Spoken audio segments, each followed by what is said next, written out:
Hello everyone, welcome to creator academy. और आज हम बात करेंगे सॉल्यूशन के आगे। अभी तक हमने बात कर लिया कंसंट्रेशन टर्म के, लास्ट क्लास में बात किए थे। आज हम बात करेंगे बच्चों वेपर प्रेशर, वाष्प दाब और रॉल्ड्स लॉ की। ठीक है, रॉल्ड का नियम और वाष्प दाब क्या होता है उसकी चर्चा करेंगे। तो हम स्टार्ट करते हैं। वाष्प दाब, वाष्प दाब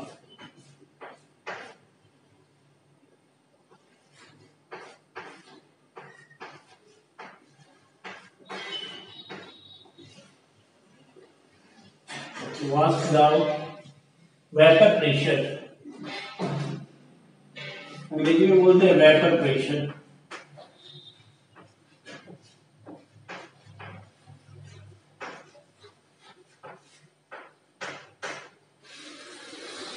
ये वाष्प दाब होता क्या है? क्लियर हो रहा है कुछ? वाष्प मतलब वेपर और दाब का मतलब प्रेशर लगाना, कि वेपर के द्वारा जो प्रेशर लगता है उसको वाष्प दाब कहते हैं। ठीक, ये तो सिर्फ हेडिंग से क्लियर हो रहा है। चलिए हम देखते हैं क्या होता है। इधर देखिए मित्रों, हम एक कंटेनर ले रहे हैं।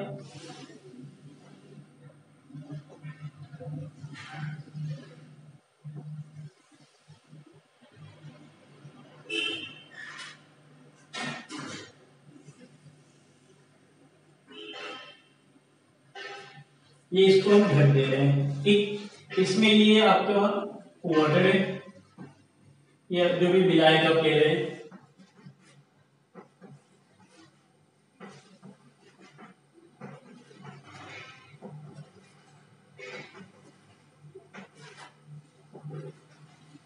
ठीक है, तो देखिए ये तो क्या है, इसका बाहरी सरफेस है। ठीक है, इसको ढक्कन आप कह सकते हैं, या तो क्या है ढक्कन, और ये इसका क्या है माउथ। जब आप इसको हीट करेंगे, एक सर्टेन टेम्परेचर की मैं बात कर रहा हूं, निश्चित टेम्परेचर पे क्या करेंगे, हीट करेंगे, तो क्या होगा, धीरे धीरे धीरे ये क्या होगा, वाष्प में परिवर्तित होना शुरू होगा। ये जो आपका विलायक है या विलयन, यहाँ पे हम ले रहे हैं विलायक,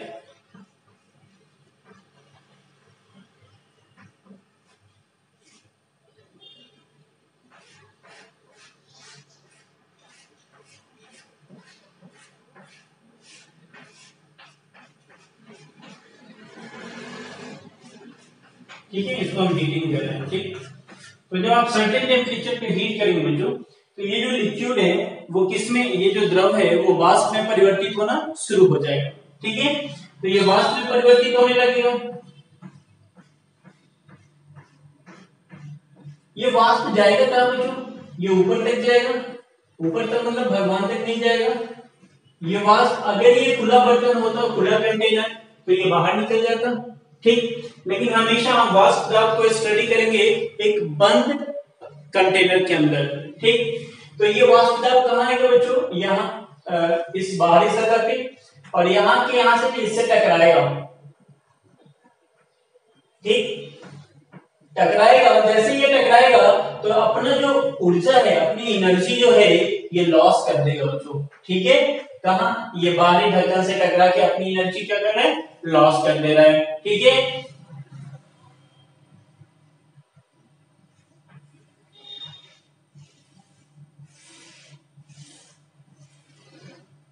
ठीक, ये कह रहे हैं बाहरी ढक्कन से टकरा के अपनी एनर्जी लॉस कर दे रहे हैं।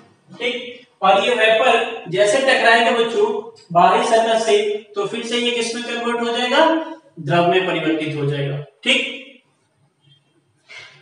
अब इसको आप क्या कर रहे हैं, हीट किए जा रहे हैं, हीट किए जा रहे हैं। ठीक, और ये वाष्प ऊपर जाके किसमें कन्वर्ट हो रहे हैं, द्रव में। सरफेस टेंशन के कारण, पृष्ठ तनाव के कारण ये जो द्रव है वो आपस में मिलके ड्रॉप बना लेगा, और ड्रॉप बना के और फिर से इस द्रव के अंदर गिर जाएगा। ठीक, तो ये प्रोसेस तो चलता रहेगा। पहले क्या हो रहा है, द्रव वाष्प में परिवर्तित हो रहा है। ठीक, धीरे धीरे वाष्प बढ़ता जाएगा बच्चों। ठीक, तो ऐसा टाइम आएगा कि वाष्प जितना बढ़ रहा है उतना ही ये द्रव में परिवर्तित भी हो रहा है। मतलब ऊपर टकराया और जितना वाष्प बढ़ रहा है उतना ही फिर से ये पानी बन के नीचे टपक भी रहा है, तो उसको हम बोलेंगे साम्य अवस्था। क्या बोलेंगे बच्चों, साम्य अवस्था बोलेंगे। तो ये द्रव के सतह पे, ठीक है बच्चों, निश्चित ताप पे द्रव की पृष्ठ सतह पे द्रव और वाष्प किसमें होगा बच्चों? साम्य अवस्था में होगा। किसमें होगा? साम्य अवस्था में। ठीक है, तो जब ये दोनों साम्य अवस्था में होगा तो ये जो वाष्प है, वाष्प के द्वारा द्रव के सतह पे जो दाब लगेगा, वाष्प के द्वारा द्रव के सतह पर लगने वाले दाब को ही हम क्या बोलेंगे बच्चों? वाष्प दाब कहेंगे। फिर से एक बार सुनिए, जब हम इस द्रव को गर्म करते हैं, ठीक है, निश्चित ताप पे, तो द्रव वाष्प में परिवर्तित होता है। ठीक है, तो ये द्रव के पृष्ठ सतह पे क्या होता है बच्चों? वाष्प। द्रव के पृष्ठ सतह पे द्रव और वाष्प के बीच क्या होगा बच्चों? साम्य अवस्था स्थापित होगा। ठीक है, और इस वाष्प के द्वारा द्रव के सतह पे लगने वाले दाब को वाष्प दाब कहते हैं। ठीक है बच्चों, चलिए इधर हम डेफिनेशन लेते हैं।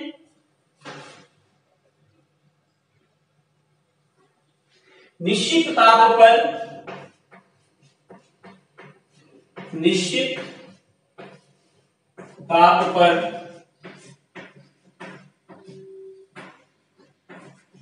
द्रव के पृष्ठ सतह पर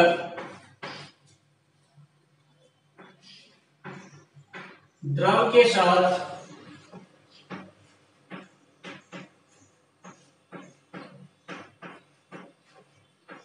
साम्य अवस्था में उपस्थित वाष्प द्वारा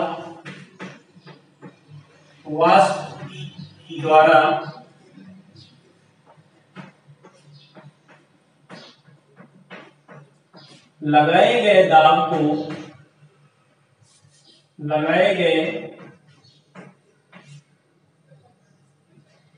निश्चित ताप पर द्रव के पृष्ठ सतह पे द्रव के साथ साम्य अवस्था में उपस्थित वाष्प के द्वारा लगाए गए दाब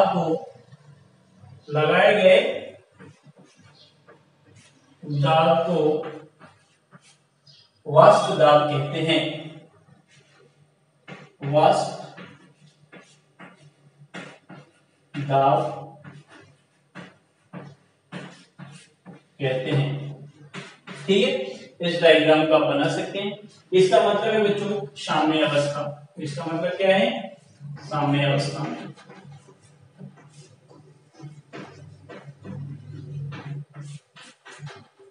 ठीक है, तो ये आपका वेपर प्रेशर हो गया, वाष्प दाब हो गया। ठीक, अब देखेंगे हम कि वाष्प दाब किन किन चीजों से प्रभावित होती है। वाष्प दाब को प्रभावित करने वाले कारक। वाष्प दाब को प्रभावित करने वाले कारक।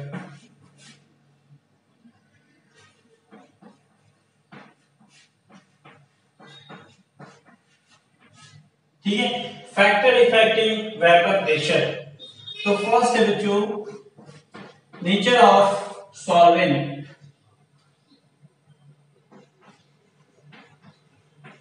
विलायक की प्रकृति। विलायक की प्रकृति,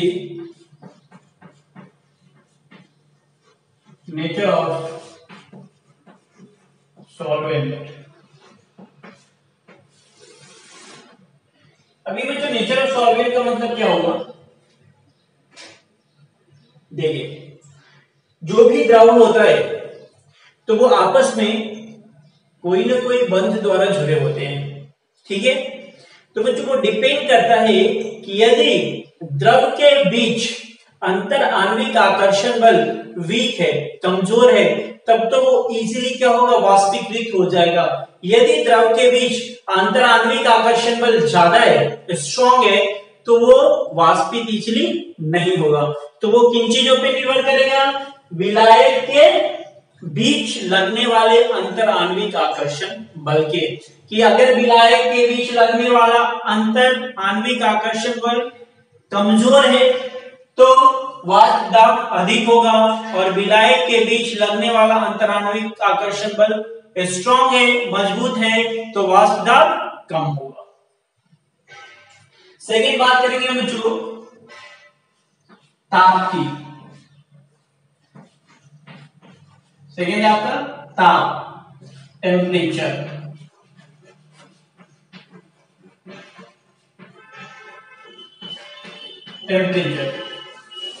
टेम्परेचर से कैसे प्रभावित होता है देखो मित्रों, ये तो आप भी समझ सकते हो।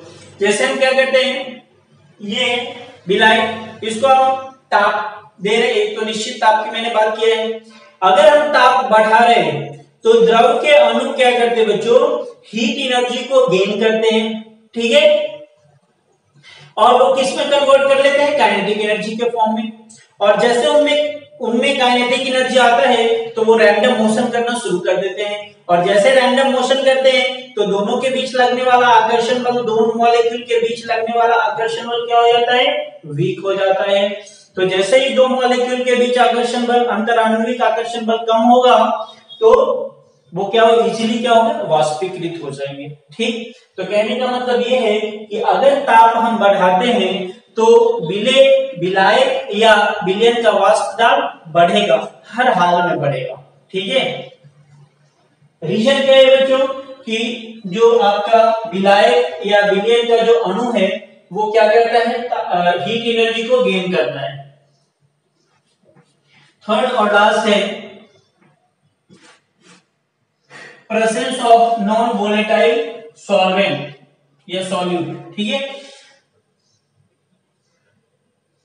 वाष्पशील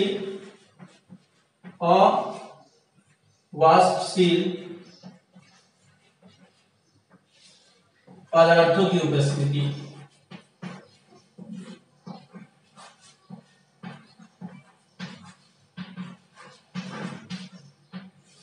अवाष्पशील पदार्थों की उपस्थिति, presence of non volatile solute, ठीक है। प्रेजेंस ऑफ नॉन वोलेटाइल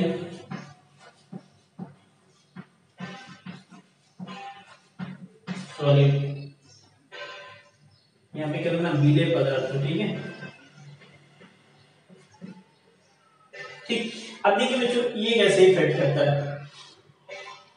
तो जैसे विलायक जो होता है शुद्ध अवस्था में उसका वाष्प दाब सबसे ज्यादा होता है, ठीक है। जैसे आप उससे विलयन फॉर्म करेंगे तो उसका वाष्प दाब क्या हो जाता है, कम हो जाता है। क्लियर है बात? क्यों? रीजन है बच्चों, जो शुद्ध अवस्था में जो होता है प्योर स्टेट में वो वेपर प्रेशर विलायक का अधिक होता है। अब यहां हम बात कर रहे हैं कि कोई विलय अवाष्पशील विलय मिला दिया, तो जैसे आप अवाष्पशील विलय मिलाएंगे विलायक में तो वो क्या होता है कि विलायक के जो सतह है उसके ऊपर उसके छोटे छोटे पार्टिकल्स जो हैं विलय का वो जमा हो जाते हैं।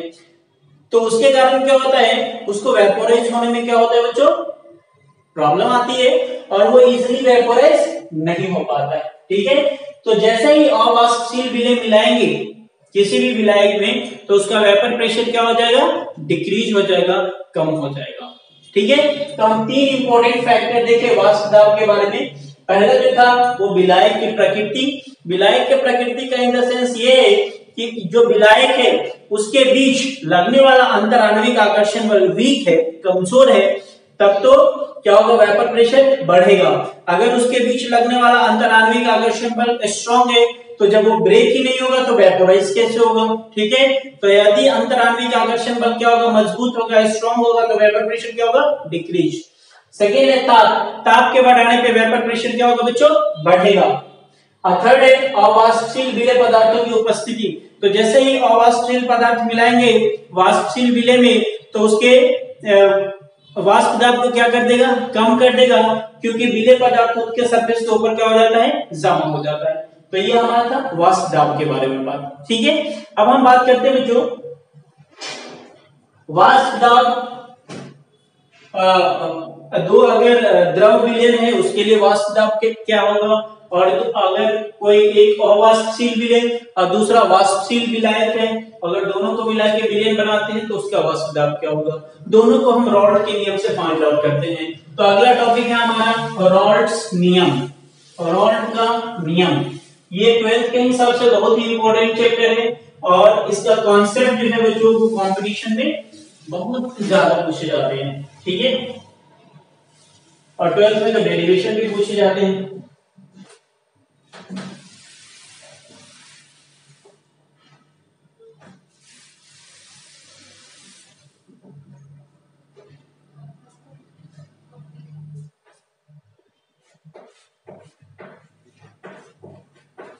रॉल्ट का नियम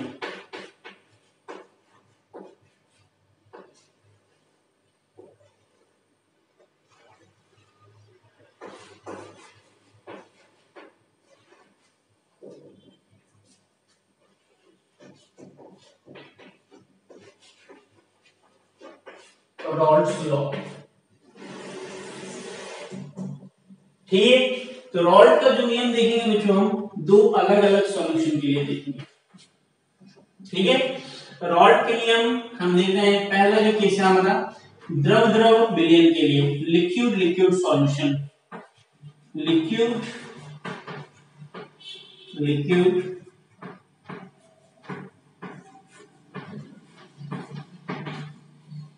सॉल्यूशन। कहने का मतलब एक तो क्या होगा विलय, विलय भी क्या होगा बच्चों द्रव, और विलायक भी क्या होगा द्रव।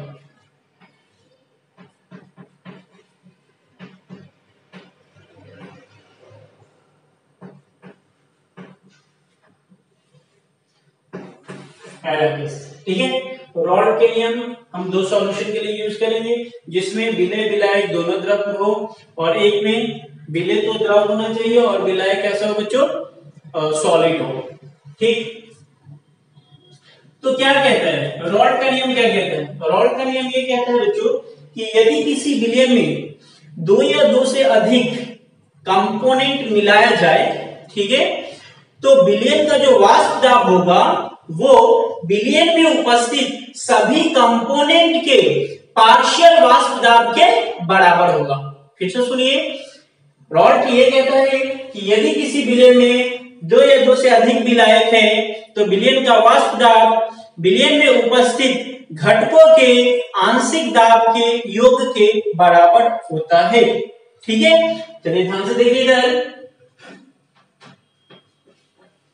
किसी रॉल्ट के नियम के अनुसार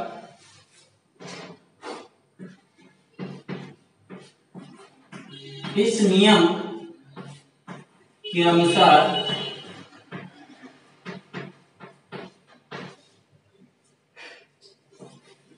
किसी विलयन का वाष्प दाब,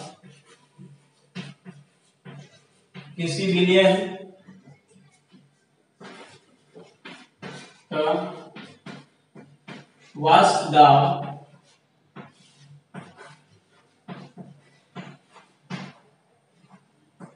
विलयन में उपस्थित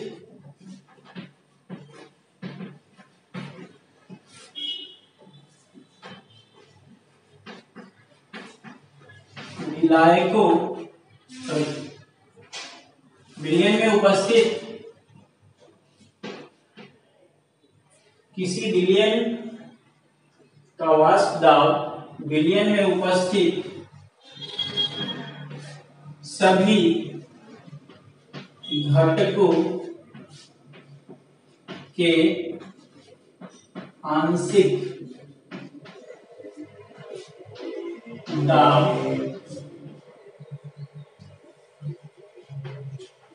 के योग, आंशिक दाब के योग के बराबर होता है।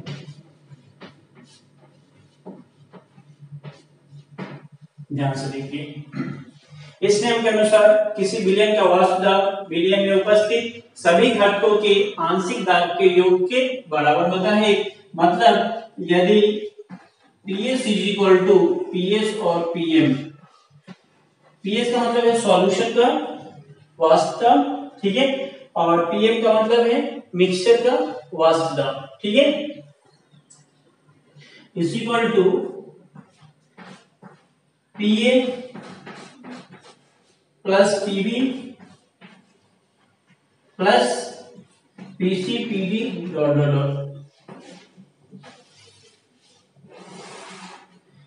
क्या मतलब है यहाँ पे जहां पीएस और पीएम क्या है,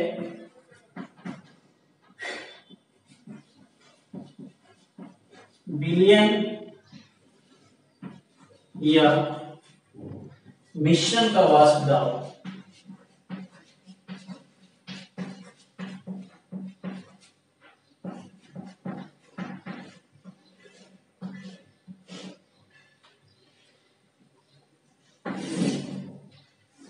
पीए क्या है बच्चों, घटक ए का वाष्प दाब,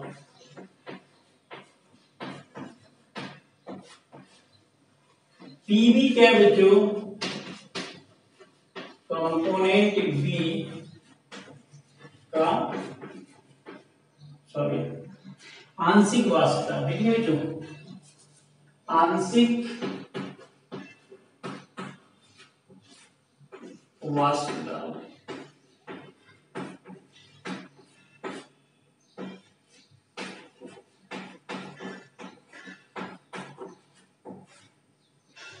आंशिक वाष्प दाब, ठीक है, क्लियर ऑल किया जाए। अब आंशिक वाष्प दाब क्या होता है उस चीज को हम देखते हैं।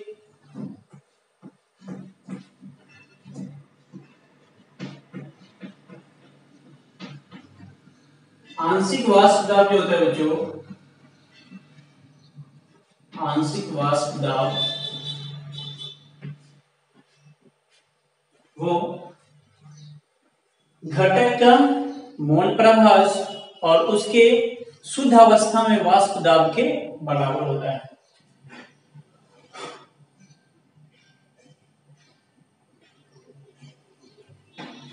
घटकों का मोल प्रभाज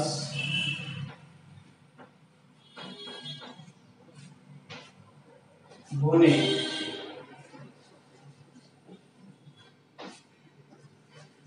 शुद्ध अवस्था में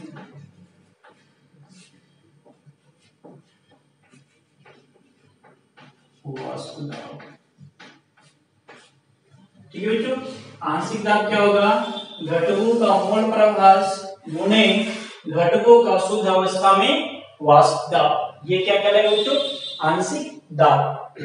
तो यदि हम देखें पीए का आंशिक दाब क्या हो जाएगा बच्चों, तो पीए इज इक्वल टू होगा XA इंटू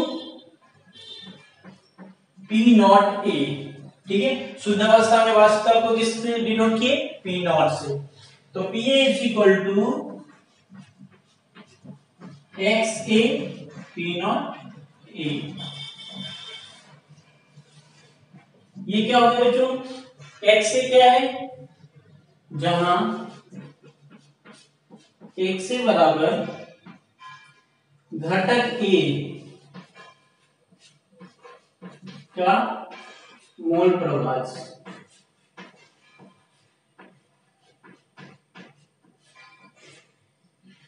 और पी नॉट क्या है बच्चों, शुद्ध अवस्था में वाष्प दाब।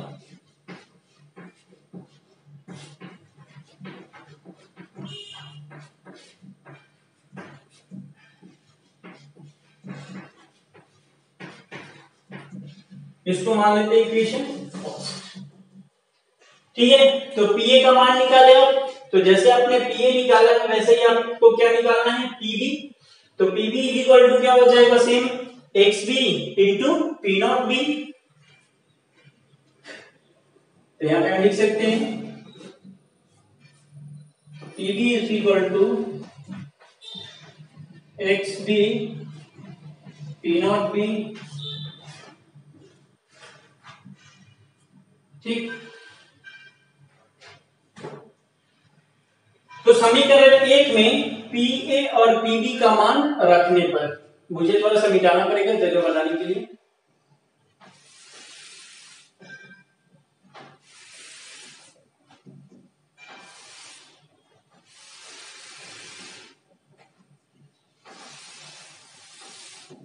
देंगे समीकरण 1 में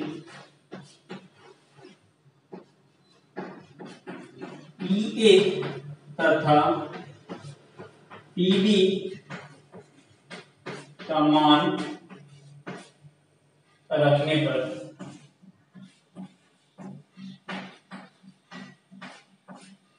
तो क्या हो जाएगा बच्चों, P S is equal to X A P not A plus X B P not, ये आपका हो गया बच्चों द्रव द्रव विलयन के लिए वाष्प दाब का फॉर्मूला, द्रव द्रव विलयन के लिए वाष्प दाब का फॉर्मूला।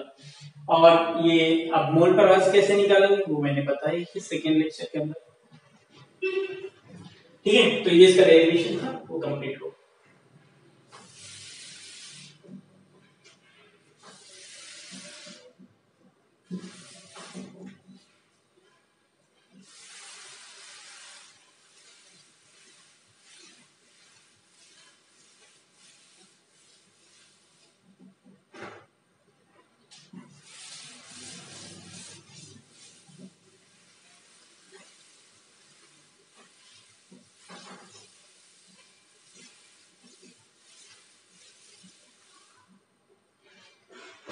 अब हम बात करेंगे कि एक कंपोनेंट अवाष्पशील है और दूसरा वाष्पशील है, उसके लिए रॉड का नियम क्या होगा। केस 2,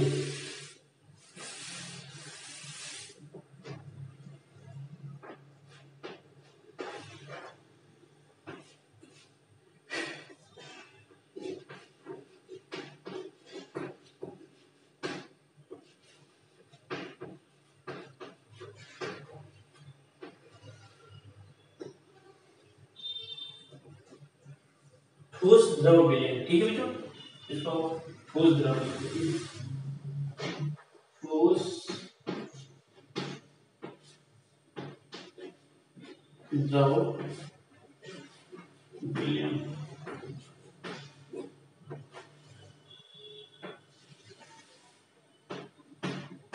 सॉलिड लिक्विड सिस्टम, ठोस है ये कैसे बच्चों, अवाष्पशील है, नॉन वोलेटाइल,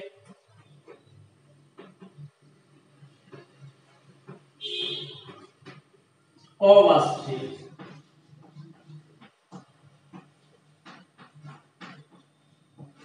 ठीक है।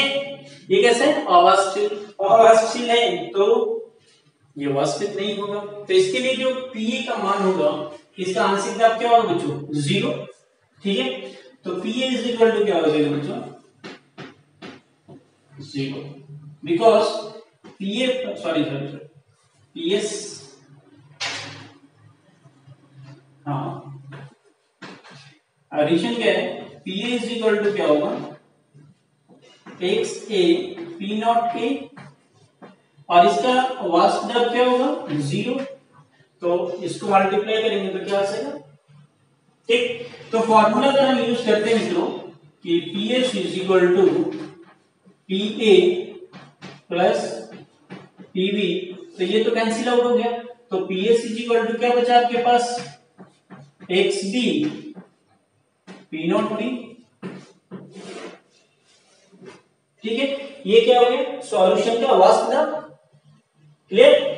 अब देखिए क्योंकि पूरे सॉल्यूशन में सिर्फ विलायक है वही क्या हो रहा है, वाष्पित हो रहा है, तो जो सॉल्यूशन का वाष्प दाब होगा वही विलायक का भी वाष्प दाब होगा, सिंपल सी बात है। तो लेट माना अगर विलयन का वाष्प दाब पी नॉट है, ठीक है, पी नॉट क्या है बच्चों, विलयन का वाष्प दाब, ठीक है। तो विलायक का वाष्प दाब कितना होगा, पी नॉट के बराबर हो जाएगा, ठीक। तो पीएस इज इक्वल टू अपन क्या लेंगे, एक्स बी पी नॉट ले लेते हैं, ठीक है बेटा। एक्स बी क्या ले लिए, पी नॉट, ठीक। अब हम जानते हैं क्या बच्चों, हम ये जानते हैं कि एक्स ए और एक्स बी, ठीक है, हम जानते हैं कि एक्स ए प्लस एक्स बी बराबर 1 होता है। एक्स ए प्लस एक्स बी कितने के बराबर होता है बच्चों, 1 के बराबर होता है, ठीक। तो यहां से एक्स बी क्या हो जाएगा, X B is equal to हो जाएगा 1 माइनस एक्स ए, इसको मान लेते हैं इक्वेशन 2। तो समीकरण 2 में एक्स बी का मान रखने पर, समीकरण 2 में एक्स बी का मान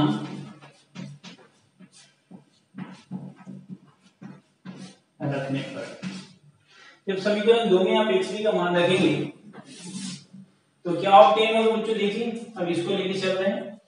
तो पी एस इक्वल टू हो जाएगा 1 minus x A P not, ठीक। इसको जब आप मल्टीप्लाई करेंगे तो पी एस इक्वल टू हो जाएगा P not minus x A P not, ठीक। अब एक्स ए पी नॉट को इधर ले आइए, उसको उधर ले जाइए, तो X A P not is equal to हो जाएगा P not minus P S, ठीक।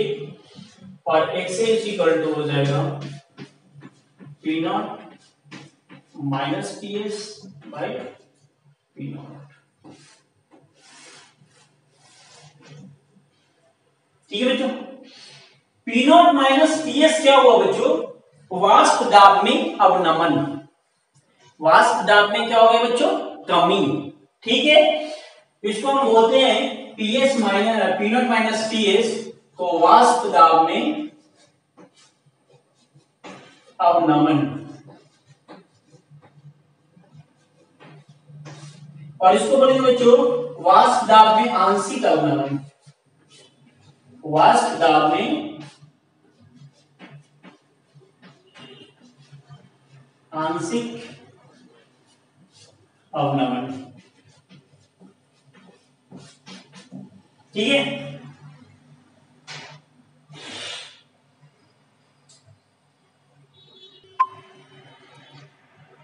ठीक है, तो यहां से आप बच्चों वाष्प दाब में आंशिक अवनमन निकाल सकते हैं, ठीक। मोल प्रवाह अगर पता हो तो, और नहीं तो विलेन का मोल प्रवाह भी निकाल सकते हैं इसे। अब देखिए, तो P not minus P S by P not बराबर क्या हो गया बच्चों, एक्स ए। एक्स ए क्या है बच्चों, विलेय का मोल प्रवाह है, ये किसके बराबर हो गया, विलेय के मोल प्रवाह के बराबर, विलेय के मोल प्रवाह।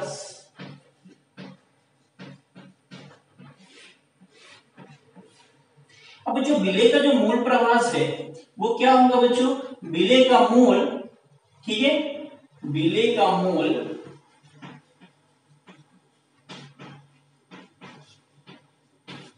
Na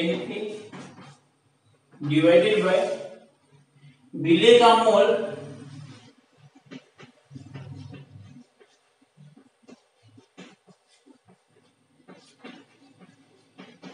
प्लस विलायक का मोल,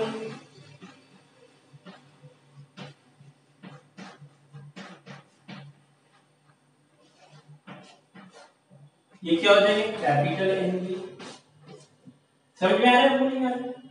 तो आंशिक दाब में मतलब वाष्प दाब में आप आंशिक अवनमन फाइंड आउट करेंगे तो आप क्या हो जाएगा, P not minus P S by P not is equal to N A by N A plus N B, clear है।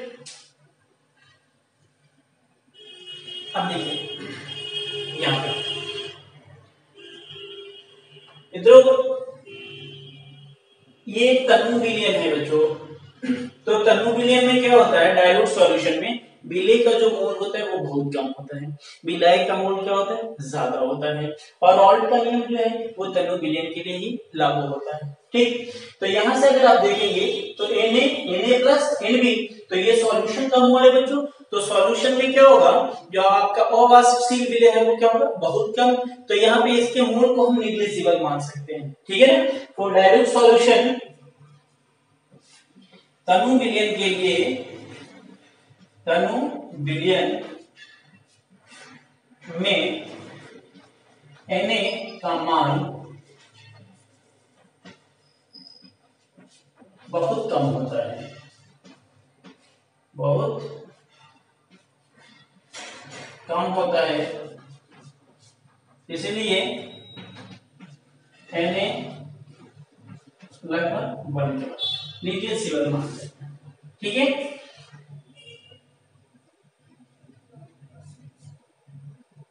जीरो मान, मतलब किसी कंपैरिजन में मान लेते हैं।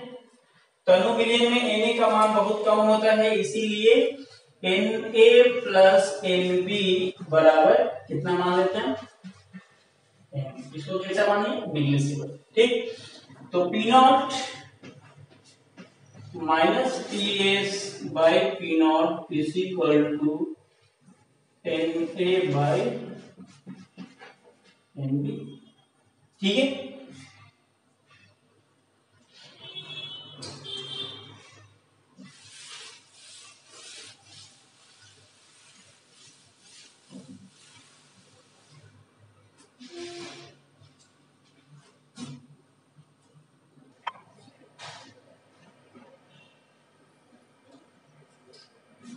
देखिए मित्रों यहाँ पे इस फॉर्मूला की हेल्प से आप विलय या विलायक का अनुभार भी ज्ञात कर सकते हैं इजीली। जैसे P not minus PS by P not is equal to, ये क्या है, विलय। तो विलय का अनुभार, सॉरी विलय का भार डिवाइडेड बाय विलय का अनुभार, और आप विलायक है तो विलायक का क्या होगा बच्चों, भार W, कैपिटल W ले रहे, B डिवाइडेड बाय विलायक का अनुभार, तो कैपिटल M WB। ठीक, तो यहां से P not minus PS by P not is equal to, ये नीचे आ जाएगा small WA into MWB bye,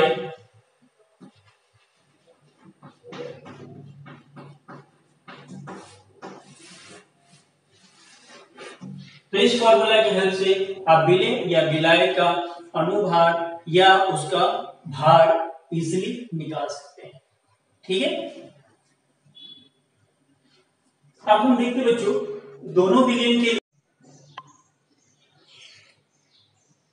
यहाँ पे देखेंगे बच्चों, अब हम दोनों विलयन के लिए ग्राफ ले रहे हैं।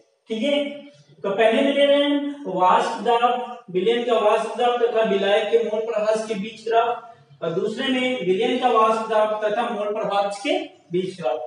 तो देखिए एक एक्सिस पे तो हम क्या लेंगे, वाष्प दाब को, और दूसरे एक्सिस पे किसको ले रहे हैं, मोल प्रभाव को ले रहे हैं। ठीक है, सिमिलरली दूसरे ग्राफ में भी है। तो पहले इसी ग्राफ की चर्चा करते हैं क्योंकि इसमें दोनों द्रव है। तो देखिए ध्यान से बच्चों, यहाँ पे XA क्या है, विलय का मोल प्रभाव है, और XB क्या है, विलायक का मोल प्रभाव है। ठीक है, तो यहाँ पे विलय का मोल प्रभाव क्या है, 0, मतलब ग्राफ यहाँ से शुरू होगा और मैक्सिमम कहाँ होगा, इस एक्सिस पे। ठीक है, तो यहाँ से हमने क्या करा, XA 0 और XA 1, मतलब मैक्सिमम यहाँ से ग्राफ शुरू हुआ और यहाँ तक आया, ये क्या है, P नॉट A, मतलब ये जो विलायक है उसका वाष्प दाब किस स्टेट में, शुद्धावस्था में। ठीक, सिमिलरली यहाँ पे आपका विलायक का वाष्प दाब 0 और यहाँ पे मैक्सिमम है, इसका मतलब ग्राफ यहाँ से शुरू होगा और इसका शुद्ध अवस्था में वाष्प दाब P नॉट B यहाँ आएगा। दोनों को जब आप गुना करेंगे तो पीवी का वैल्यू आएगा, ये किसका वैल्यू होगा, पीए का। तो पीएस इज इक्वल टू क्या होगा, पीए प्लस पीवी। तो ये क्या होगा बच्चों, द्रव द्रव विलयन के लिए रॉल्स के नियम का ग्राफ। और यहाँ पे देखिए विलय का तो क्या हो गया 0, तो सिर्फ विलायक का ग्राफ है। तो ये ठोस द्रव विलयन के लिए रॉल्स के नियम का ग्राफ। तो दोनों ग्राफ क्लियर है, दोनों फॉर्मूला क्लियर है। तो अब हम बात करते हैं इस पे बेस्ड क्वेश्चन की। ठीक है, देख लीजिए। अब चाहे तो दोनों को साथ साथ ही बना लीजिएगा डेफिनेशन के साथ।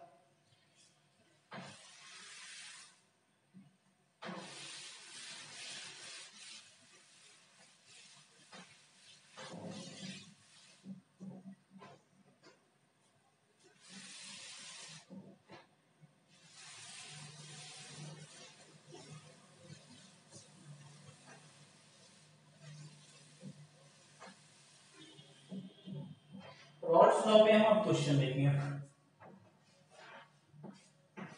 क्वेश्चन कह रहा है, क्वेश्चन 20 डिग्री सेल्सियस ताप पर 20 डिग्री सेल्सियस ताप पर 100 ग्राम एसीटोन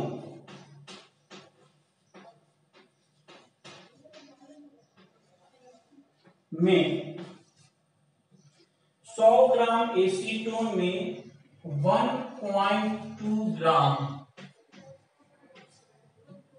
अवाष्पशील पदार्थ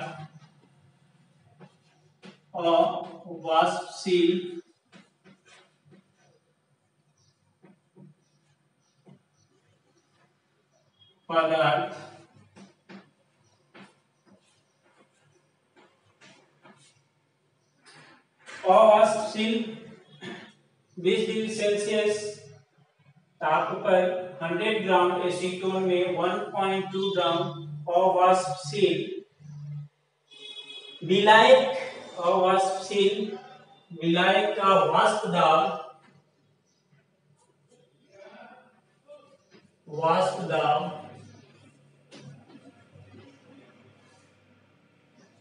182.5 mmHg है। ठीक है,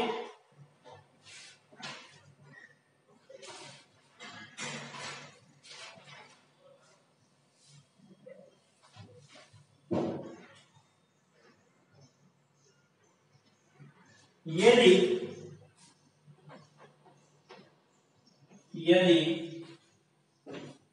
20 डिग्री सेल्सियस पर एसीटोन का वाष्प दाब 185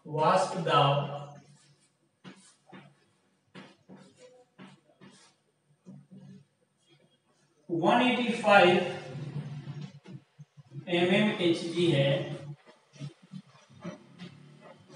तो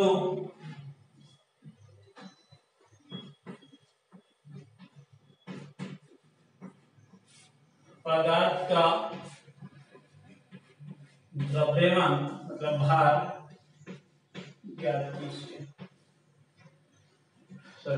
अनुभार, ठीक है, पदार्थ का अनुभार ज्ञात कीजिए।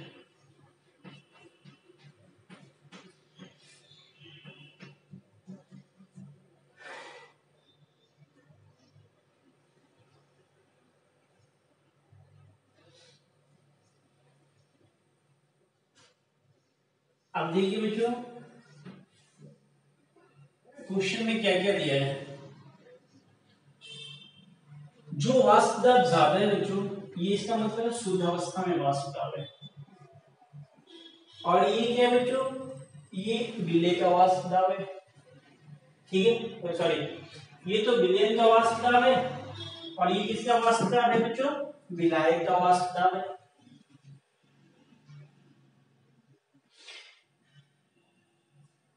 100 ग्राम क्या है बच्चों, विलायक है, और 1.2 ग्राम क्या है बच्चों, विलय है। और विलय का क्या बोला है, अनुभार निकाल मतलब मोलर भार निकाल। ठीक है, मोलर द्रव्यमान। तो उसके लिए जो हम फॉर्मूला यूज करेंगे,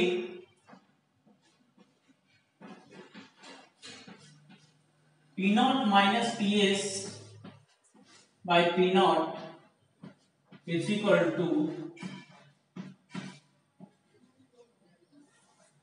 अभी थोड़ी देर पहले बताया था,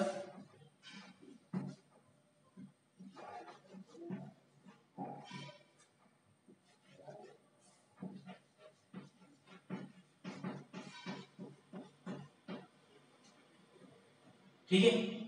ये विलय है, ये विलायक है, ठीक है। विलायक का अनुभाग और विलायक का भाग।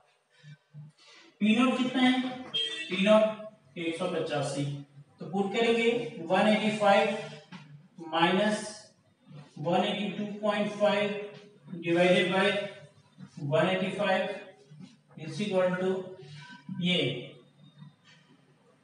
विलय, विलय कितना बच्चों 1.2, और एसीटोन, एसीटोन डाइमिथाइल कीटोन को एसीटोन कहते हैं बच्चों। ये इसका अनुभाग निकालना है आपको, इसका अनुभाग कितना होगा एसीटोन का, एसीटोन का जो अनुभाग होगा आपका वो हो जाएगा 58, तो 58 डिवाइडेड बाय, और ये तो निकालना ही है, MWA इंटू 100, ठीक है। यहां से आप मल्टीप्लाई डिवाइड करेंगे तो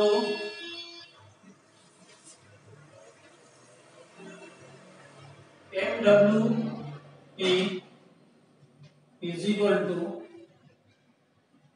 इसको आप माइनस कर लें तो इसको माइनस करें तो 2.5 आएगा, ठीक है।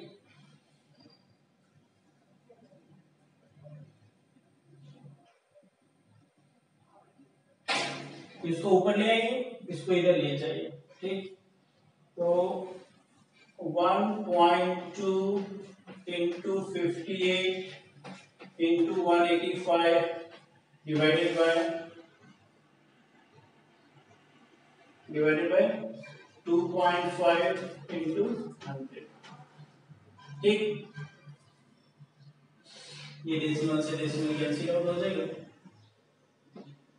आप मल्टीप्लाई करेंगे डिवाइड करेंगे तब कैंसर आ जाएगा 51 पॉइंट समथिंग, ठीक है। मल्टीप्लाई डिवाइड करेंगे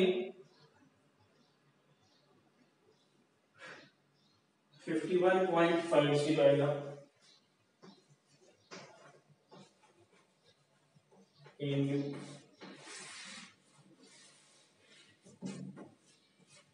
ठीक है। तो इस पे बेस्ड ये क्वेश्चन था, तो यहां से आप अनुभाग फाइंड आउट कर सकते हैं, ठीक।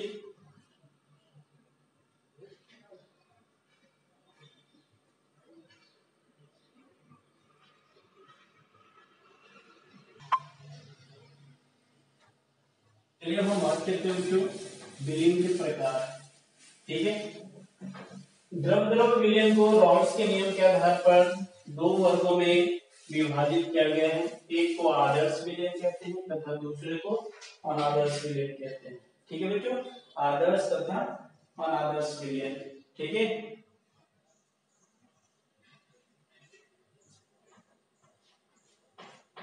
आदर्श एवं अनादर्श विलयन,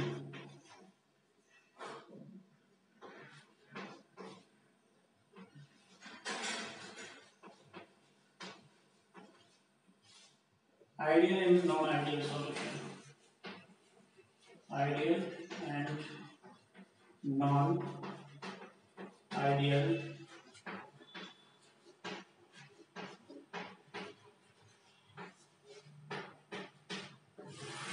क्लियर मित्रों। अब रॉड के नियम के आधार पर ये जो द्रव द्रव विलयन है उसको दो वर्गों में विभाजित किया गया है, ठीक है।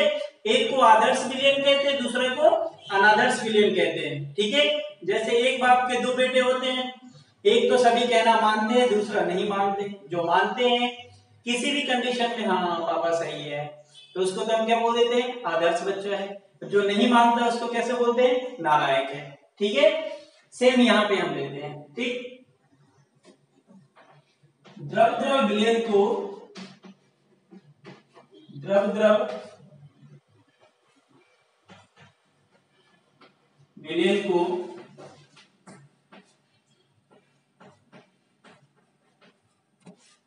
रॉल्ट के नियम, द्रव द्रव विलयन को रॉल्ट के नियम के आधार पर दो वर्गों में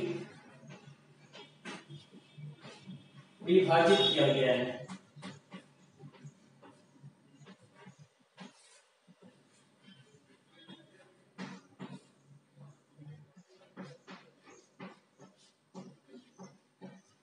ये रॉल्ट का नियम हर घर में लागू भी होता है। अब पहले जो बच्चों आदर्श विलयन है, आदर्श आइडियल सॉल्यूशन, जो सभी सांद्रता है वो सभी ताप पर रॉल्ट के नियम को पालन करता है, उसको हम क्या बोलेंगे, आइडियल सॉल्यूशन।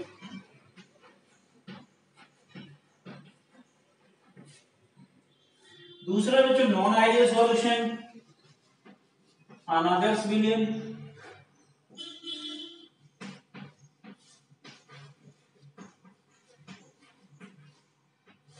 जो सभी सांद्रता एवं ताप पर रॉल्ट के नियम को फॉलो नहीं करता है, उसको नॉन आइडियल सॉल्यूशन कहते हैं।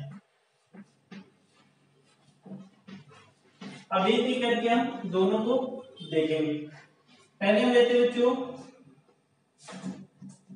आइडियल सॉल्यूशन, आदर्श विलयन। ठीक है, तो पहले इसका डेफिनेशन ले लेते हैं। वे विलयन जो सभी सांद्रताओं एवं ताप पर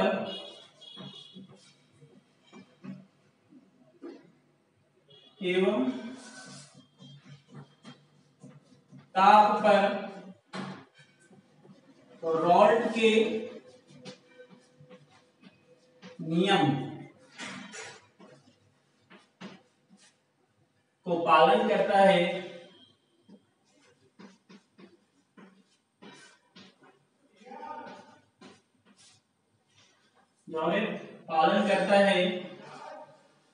उसे आदर्श विलयन कहते हैं। उसे क्या कहते हैं, आदर्श विलयन कहते हैं। आदर्श विलयन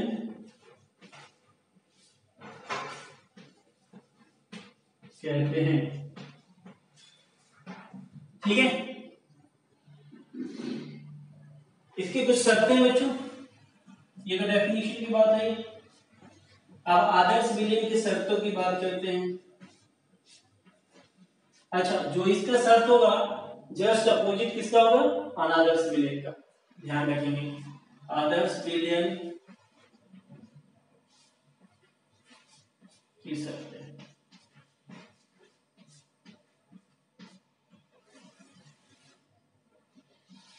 तो बच्चों जब हम आदर्श विलयन फॉर्म करते हैं तो उसमें जो एंथैल्पी परिवर्तन होता है विलयन के बनाने के दौरान, विलयन बनाने के दौरान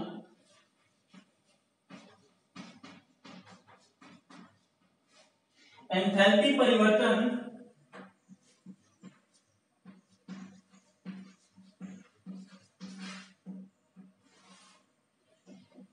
शायद पता नहीं आपको दिख रहा है नहीं दिख रहा है, तो मैं उधर लिखता हूँ कंडीशन को शर्त को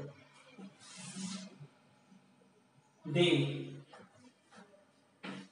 पहले क्या पूछो कि जब हम विलयन फॉर्म करते हैं, बनाते हैं, तो उसके दौरान जितना एंथैल्पी परिवर्तन जो होता है, जितना ऊर्जा अवशोषित होता है उतना ही ऊर्जा उत्सर्जित भी होता है। तो एंथैल्पी परिवर्तन क्या होता है, जीरो होता है। ठीक, जितना आपका विलय और विलायक का आयतन होता है, दोनों को हम मिलाएंगे तो विलयन का भी आयतन क्या हो जाए, सेम हो जाए, तो उसको हम क्या बोलेंगे, आदर्श विलयन बोलेंगे। तो सेकेंड कंडीशन यही होगा। फर्स्ट कंडीशन क्या होगा बच्चों, चेंज इन एंथैल्पी, एंथैल्पी में परिवर्तन क्या होगा बच्चों, जीरो हो जाएगा। सेकेंड ये बच्चों कि आयतन में जो परिवर्तन है डेल वी, वो भी क्या होगा, जीरो होगा। और थर्ड क्या है बच्चों, आदर्श विलयन का, आदर्श विलयन का ये है कि बच्चों पीएच जो होगा वो P X A P not A plus X B P not B के सम के बराबर होगा। मतलब ये दोनों का जो आंशिक दाब होगा वो विलयन के वास्तविक दाब के बराबर होगा। क्लियर है बात। तो थर्ड और फोर्थ ये कंडीशन, फोर्थ और आखिरी कंडीशन ये है बच्चों, मान लेते हैं विलय ए है और विलायक बी है, तो बच्चों ए बी के बीच जो लगने वाला आकर्षण बल है, ए बी के बीच का जो आकर्षण बल है वो ए और बी के बीच के आकर्षण बल के बराबर होगा। ठीक है, कहने का मतलब है कि ए और बी दो विलय और विलायक के बीच का जो आकर्षण बल होगा वो विलय विलय के बीच आकर्षण बल और विलायक विलायक के बीच आकर्षण बल के क्या होगा, बराबर होगा। तो ये चार जो है वो आइडियल कंडीशन है किसके, आदर्श विलय के। तो यहाँ पे लिख देते हैं हम एक दो लाइन। पहले तो ये विलयन के बनाने के दौरान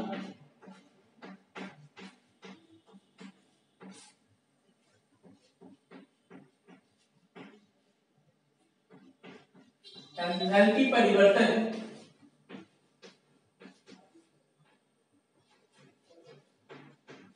शून्य होता है। ठीक है, विलयन का आयतन, विलयन का आयतन विलय तथा विलायक के आयतन के बराबर होता है। विलयन का आयतन विलय तथा विलायक के आयतन के योग के बराबर होता है। तो परिवर्तन क्या हो जाएगा बच्चों, जीरो हो जाएगा। ठीक है, और विलयन का जो वाष्प दाब होता है वो विलय तथा विलायक के वाष्प दाब के बराबर होता है। और विलय विलायक के बीच का जो आकर्षण बल होता है वो विलय विलय के बीच और विलायक विलायक के बीच लगने वाले आकर्षण बल के बराबर होता है। तो ये आपका क्या है, आइडियल सॉल्यूशन और आइडियल सॉल्यूशन का कंडीशन। अब हम कुछ उदाहरण भी देख लेते हैं आइडियल सॉल्यूशन का। ठीक है बच्चों, तो उदाहरण में normal hexane plus normal heptane, normal hexane तथा नॉर्मल हेप्टेन। ठीक, दूसरा क्या है बच्चों, दूसरा आपका benzene chloride, benzene chloride plus benzene bromide, benzene bromide. ठीक है, ethyl chloride plus ethyl bromide. ठीक है, carbon tetrachloride plus silicon tetrachloride. ये सब क्या हो जाएंगे बच्चों, आदर्श विलयन के उदाहरण हो जाएंगे। ठीक है, आइडियल सॉल्यूशन का एग्जांपल। अब हम चलते हैं आइडियल सॉल्यूशन के ग्राफ की तरफ। तो आइडियल सॉल्यूशन का ग्राफ वही होगा बच्चों जो द्रव द्रव विलयन के लिए होता है, आदर्श विलयन का ग्राफ। मजा तो आता है अनादर्श विलयन जो इसके नियम को फॉलो नहीं करता है। ठीक है, चलो फटाफट इसको देख ही लेते हैं। आज के लेक्चर को हम यही खत्म करेंगे और फिर नेक्स्ट लेक्चर में बात करेंगे आपको अनदर मीडियम के बारे में। यह हम वाष्प दाब और मोल प्रवाह के बीच क्या ले रहे हैं बच्चों, ग्राफ ले रहे हैं। ठीक है, यहाँ पे x is equal to 0, x b is equal to 1, x b is equal to 0। यहाँ पे लेंगे x इज इक्वल टू 0 और x b is equal to 1।